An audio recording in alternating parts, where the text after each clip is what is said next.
Mungu wa mbinguni, Créateur du ciel et de la terre, Muumba mbingu na dunia, vous qui connaissez, Seigneur, nos problèmes, wewe unatambua Baba shida zetu, vous devant qui, Seigneur, toute chose fait silence. mbele yako kila kitu kinakuwa kimya. Vous qui connaissez, Seigneur, toutes choses, Wewe unayua Baba mambo yote, même celle qui est au fond de la mer, hata ile ambayo inakuwa ndani ya maji. vous qui êtes solution à tous nos problèmes. Wewe ambaye unakuwa suluhisho kwa kila shida zetu. Merci, bon Père, parce que tu as voulu que nous puissions encore atteindre ces lieux. Asante Baba, makusudi uliruhusu tufike nafasi hii. Merci car tu as voulu que cette journée puisse s'accomplir. Asante kwa kuwa uliruhusu siku ya leo itimilike. La journée que tu as préparée pour nous. Siku ambayo ulitayarisha kwa ajili yetu. Ce n'est pas, Seigneur, un jour habituel de nous rencontrer. Haiko kawaida au milele kila siku kawaida yetu kujikutana na leo. Mais c'est une journée particulière. Na kwa siku ya pekee. Bénis maintenant nous, Seigneur, à l'occasion de ces services divins de la bénédiction nuptiale. Bariki sasa Baba kwa fursa hii ya ibada takatifu. Nous voulons que tout se passe bien, tout commence bien et que ça se termine bien. Tunatamani sasa mambo tepite bien na ishe mzuri. Assiste-nous, accompagne-nous, Seigneur, pour toutes choses. Tutangulie tusindikize ndani ya yote. Afin que nous puissions également glorifier ton nom lorsque nous allons voir que toute la cérémonie se termine dans de bonnes conditions. Makusudi tuende kusifu jina lako wakati tutaona mipango yote naisha ndani ya. Accorde-nous un bon climat, Seigneur. Ututolee mazingira mazuri. Dispose-nous comme il faut. Ututayarishe kama vile inastahili. Et que cette cérémonie ne soit pas seulement comme un film, mais que ça laisse des traces profondes à tout un chacun qui n'est pas encore arrivé à ce stade. Makusudi sikukuu ya leo isikuwe sherehe ambayo inapita bure, lakini iweke kila moja ndani ya mwingine alama fulani. Que ça puisse être un bon exemple pour les autres qui ne sont pas encore Seigneur dans cet état des choses. Yende kuwa mfano mzuri wa umilele kwa wale ambao wako pamoja nasi. Merci bon Père, car nous espérons que tu es près de nous. Asante wa umilele kwa kuwa tunatambua na kuwa karibu nasi. Et tout ce que nous voudrions demander, nous pensons que ça ne sera pas loin de nous. Na yale yote ambayo tungetamani kutolea tunatambua haitakuwa mbali nasi. Accorde-nous mieux sur le paix que nous te demandons, en nous exauçant Seigneur notre prière au nom de Jésus dans l'apostolat. Ututolee mingi kuliko yale ambayo tunakuomba Baba, ukituunganisha na utume. Amen. Amen.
Confortable et puis les travaux seront perturbés. Ni kusema kunakuwa chombo yenyewe wakati inatembea au pashi kuangalia nyuma, ukiangalia nyuma utafanya kazi ambayo itakuwa haiko ya mzuri. Unakuwa vile vile jibu ambayo Yesu alitoa pale. Pour la troisième personne, il a dit également qu'il va suivre Jésus. Kwa mtu wa tatu alisema vile vile atakwenda kufuata Yesu. Et il a supplié à Jésus d'aller d'abord enterrer son frère qui était mort. Alisi kwa Yesu amtu kwanza muda kwenda zika baba yake ambaye amekufa. Mais alors Jésus avait adressé également une réponse. Vile Yesu amemtolea naye jibu. Il a dit mon cher, Nimemwambia mpendwa, laissez les morts, prenne soin de leurs morts, mais toi va proclamer l'évangile de Jésus. Acha wafu wazike wafu wao, lakini wewe uende utangaze injili ya Yesu. C'est ça la réponse qu'il a dit. Ile inakuwa jibu yenyewe Yesu ametoa. La deuxième personne, Kwa mtu wa pili, Jésus avait dit que mon cher, c'est vite. Mais là, c'est notre parole de base. C'était la réponse qui sort de notre parole de base. na kwa sasa neno ambayo inatoka ndani ya neno yetu ya msingi. Yesu amemjibia ile ambayo nafasi ile ambayo tumewasomea. Donc, mais sa main à la charie, regarde la terre, le parcours, le royaume de Dieu. Yote ambaye anaweza kuweka mkono nyuma haiko hafai ndani ya ufalme wa Mungu wa Mungu. Ile inakuwa jibu ya Yesu.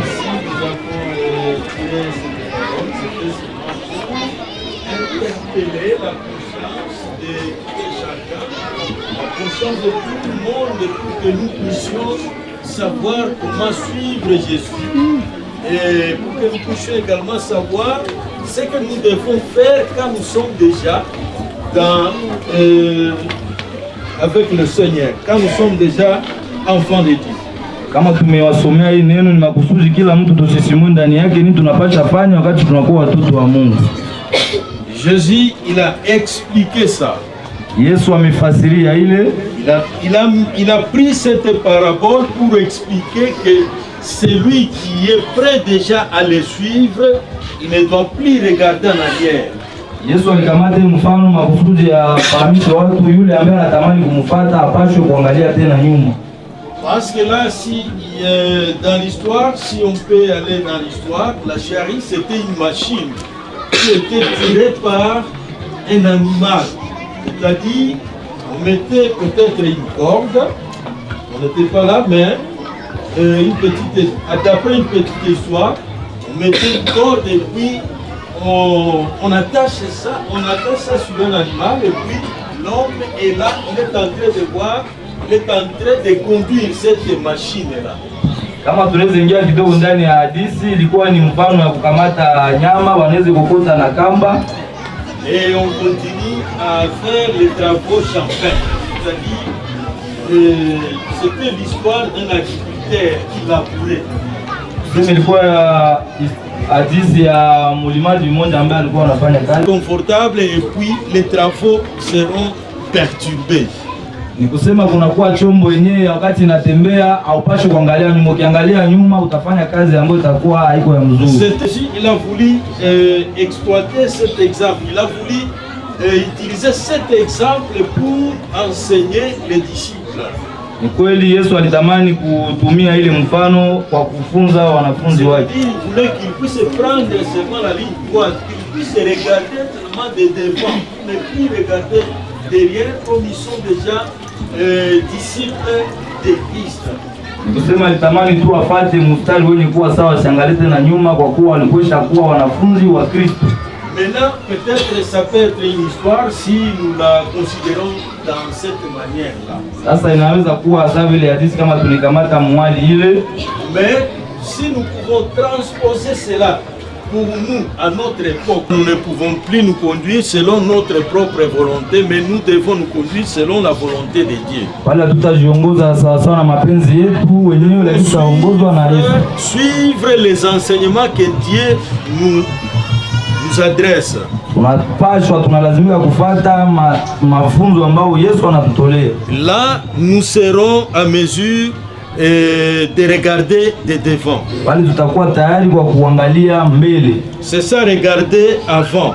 Ile nakuwa kutazama mbele. Donc marcher selon la volonté de Dieu. Tembee kulingana na mapenzi ya Mungu. Voir ce qui est important. Uona ile ambayo inakuwa muhimu. Voir le but que nous devons poursuivre. Uona ile malengo ambayo tunapaswa kufuata. Nous ne pouvons pas poursuivre un but terrestre. Hatupaswi kufuata malengo za dunia. Mais nous poursuivons un but qui nous amène vers le royaume de Dieu. Tunafuata njia ambayo itatubeba kunakoelekea ufalme wa mbinguni. C'est ce que Dieu nous enseigne. Ile ambayo Mungu anatufunza. C'est ça imiter Christ. Ile inakuwa kuiga Kristo. Demeurer dans ses commandements. Tudumu ndani ya amri zake. Parce que nous demeurons dans ses commandements. Wakati tunadumu ndani ya ile amri zake, nous serons ses imitateurs. Tutakuwa watu ambao tunamuiga. Et lorsque nous imitons Jésus, là nous allons travailler pour l'amour de Christ, pour l'amour de Dieu et l'amour du prochain. Wakati tunaiga Kristo pale tutafanya mapenzi ya Mungu kwa ajili ya mapenzi ya Mungu ama mapenzi ya mwingine. C'est comme les gens qui mettent leurs mains sur la charrue et regardent encore en arrière pour que nos travaux ne soient pas bien effectués. Hatutakuwa tena sawa wale watu ambao wamekwisha tia mkono kwenye chombo na kisha tena wanarudia nyuma kazi haitenda vizuri. Vous avez entendu cette histoire. L'agriculteur, quand il met la main ou quand il mettait sa main sur la charrue, il ne peut plus regarder derrière. Umefuata ile hadithi, mlimaji wakati anatia mkono kwenye chombo hawezi tena angalia nyuma. Pour que ces activités ne puissent pas être mal conduites. Makusudi kazi zake zisiende kuongozwa vibaya. Il est de même pour nous qui sommes enfants de Dieu ou nous qui imitons Jésus. Inakuwa vile vile kwetu sisi ambao tunakuwa watoto wa Mungu, sisi ambao tunaiga Yesu. Nous devons regarder de l'avant. Unapasha kuangalia mbele. Nous ne pouvons pas nous intéresser ou nous focaliser seulement sur les choses qui ont un impact sur la vie charnelle. Hatupashe tu kutazamia sana vitu ambavyo inakuwa inaelekea mambo ya mwili. Mais nous devons surtout marcher. Voilà, mes chers frères en Christ. Wapendwa kaka na dada katika Kristo. Mes chers bien-aimés en Christ. Wandugu katika Kristo. Arriver à cette étape, ce n'est pas un fait d'hasard. Kufikia kipindi iko jambo ya muzaa. Parce que c'est un rêve qui va bientôt se réaliser à une réalité. Sababu inakuwa ni ndoto ambao muda si mrefu itageuka kuwa. Arriver à ce stade, ça demandait beaucoup d'efforts, de patience, de courage, de l'endurance et autres. Kufikia kipindi ilomba mambo mingi, uvumilivu, bidii na kila kitu. Parce qu'il y avait beaucoup d'obstacles, peut-être, beaucoup de souffrances, vous avez affronté beaucoup de difficultés. Sababu kwa kweli mumepitia shida mingi, magumu ya mingi. Et si vous n'étiez pas patient, si vous n'étiez pas vraiment endurant, vous ne pouvez pas atteindre cette étape. Kwa kweli kama mungekuwa uvumilivu, mungefikiria hii kipindi. C'est pourquoi ça mérite quand même un remerciement profond. Kwa maana inastahili kwa kweli shukurani ya ndani. Il y a beaucoup entre nous qui ont voulu peut-être arriver à cette étape, mais ils ne l'ont pas atteint. Kunakuwa wengi kati yetu wangetamani wafikie kipindi lakini hawakufikia. Ils sont restés en cours de route. Walibakia mbalabala. Ils se sont peut-être séparés. Pengine wengi wameachana. D'une manière ou d'une autre. Njia moja ama ingine. Mais vous avez été vraiment vous avez été patient, vous avez été très courageux. Et nous allons vraiment vous supplier de demeurer dans ce courage-là. Vous avez peut-être entendu beaucoup de dire qui, faisant vraiment de nature à vous faire séparer. Peut-être à vous décourager. Mais vous avez été intègre, vous avez été décisif. C'est ainsi qu'aujourd'hui vous allez recevoir la bénédiction parce que vous avez fait une lutte. Comme il est dit que la bénédiction c'est une lutte. persévérer dans la lutte, vous ne pouvez pas atteindre une bénédiction. Vous savez comment Jacob il a combattu avec l'ange.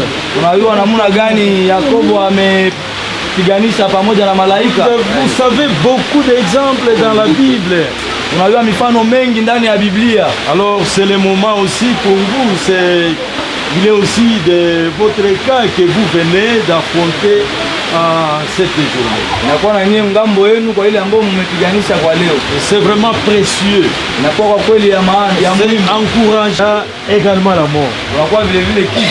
Les trois étapes, les trois grands événements que l'homme traverse dans sa vie sur terre. Et tous ces événements-là rassemblent les gens. Vous savez, quand on est né, il y a les bilingues que nous, auxquels nous assistons. Également, quand il y a mariage, il y a les gens comme nous venons de le faire, de le vivre aujourd'hui. Il y aura également la mort qui va faire que les gens puissent encore se rassembler. Et pour vous, cette étape, c'est vraiment primordial. Et à partir de ce jour, vous serez un seul corps. Vous ne serez plus différents. Il n'y aura pas de duplication. Que 1 plus 1 égale 2.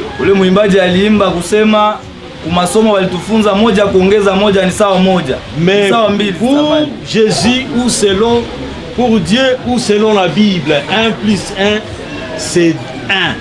Lakini kwa Mungu au kulingana na Biblia moja kuongeza moja ni sawa moja. Voilà donc la mathématique de Dieu c'est la bonne mathématique. Ni kusema ile hesabu ya Mungu ndio inakuwa hesabu ya mzuri. Nous avons trouvé que 1 plus 1 égale 2, mais lui dit que le vrai mathématicien il dit que 1 plus 1 égale 1.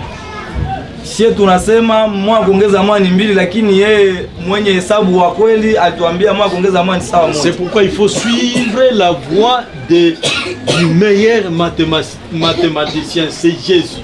C'est Dieu notre Père céleste.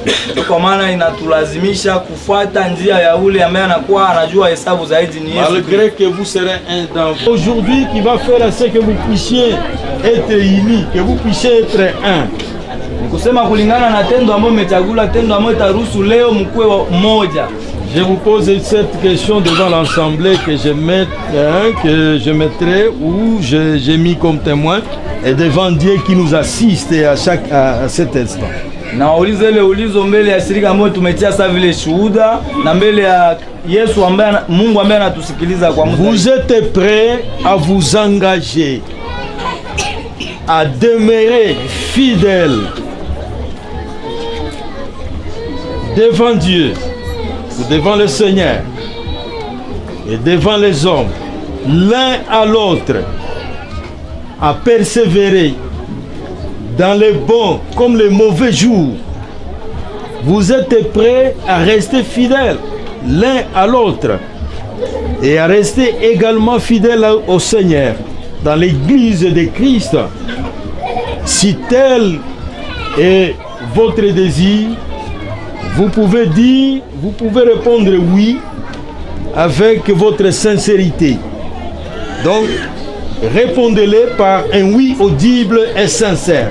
Si vous êtes prêt à vous engager, à demeurer fidèles l'un à l'autre, à supporter les moments difficiles, à supporter les mauvais jours, à supporter les souffrances, les cas de maladie, les cas de mortalité, les cas de je ne sais pas quelle souffrance. Vous êtes prêts à vivre dans ces situations là-bas? Prouvez-le par un oui audible devant l'assemblée et devant Dieu. Muishuhudie na ndio yenye kusikilika mbele ya Mungu na mbele ya shirika. Ndio. Voilà. Remercions le Seigneur.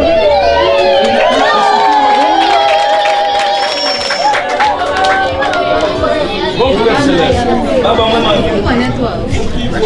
De l'intérieur jusqu'au fond. Vous avez entendu le oui de nos époux. Umesikia ndio ya wandugu wetu. Veuillez alors mettre le vôtre là-bas, Seigneur. Tunakusi sasa uende kutia yako juu ya yenyewe Baba. Veuillez les fortifier pour que leur oui ne soit plus transformé en non. Uende kuwatia nguvu makusudi ndio yao siende kubadilika kwa hapana. Veuillez mettre un cachet spécial, Seigneur, pour que les malins ne puissent pas venir ravir encore cette réponse positive. Weka muhuri ya kweli wa umilele makusudi adui asikwende kuwanyang'anya yenyewe. Accompagnez-les tout au long de leur vie, Seigneur. Watangulie kuwasindikiza muda wote wa maisha yao. Accorde-nous mieux sur le fait que nous demandons, exaucez-nous au nom de Jésus. Tutolee mingi kuliko machache ambayo tunakuomba, utukubali mjina ya Kristo. Amen. Amen.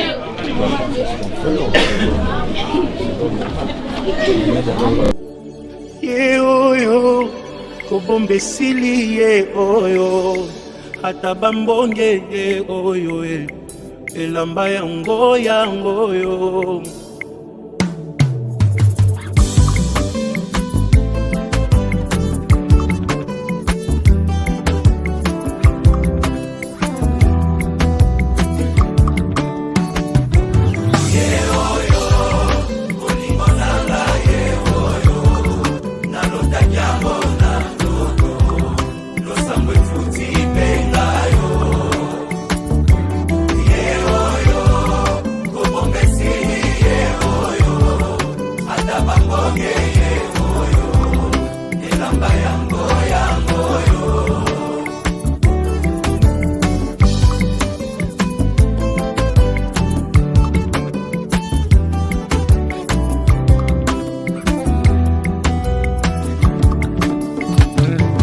Fami kokoko moto bomoni pembenye nde moto aganye macho yo losambo efuti pengayo oh nalingi bino yepe nalingi yeminye aza motu ya konanga osunga poto umela oh ye oyo olingo nanga ye oyo nalotakiambo na ndoto lakisa kobomba te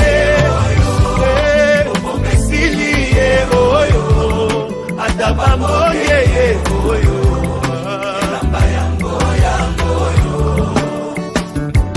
eglise kokoko moto bomoni pembenye ndembuma losambo na ngai Nzambe apesi pengayo oyebi nalingi bino yepe nalingi yeminge aza motu ya konanga mbosambela topambama ye oyo olingo nanga ye oyo nalotaki yango na ndoto lakisa kobomba te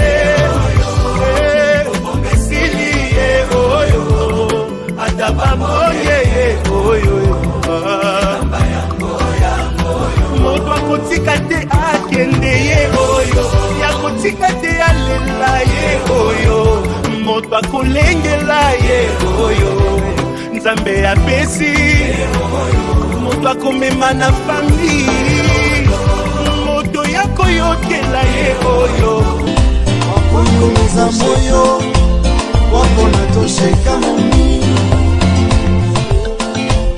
wewe ni sababu kutoka kwa Muumba wewe ni mrembo ila kwangu malaika wewe ni mpenzi tunata moyo wangu nakupenda mami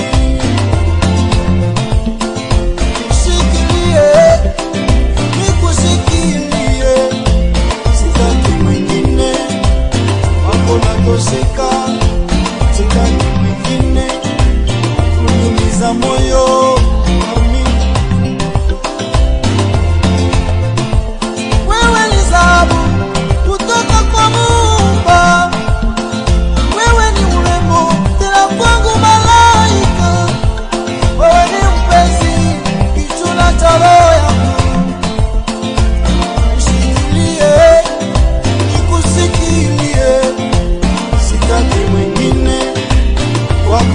nimetosheka, sitaki mwingine wa kuniumiza moyo. Ai, nakupenda mami, nakupenda mpenzi wangu, walinipa wewe mami. Ai, wajiteme mami, wajiteme mon amour, wajiteme mama. Ai, wagalanyo, nakupenda sana, wajiteme, I love you oh. Wagalanyo, wagalanyo,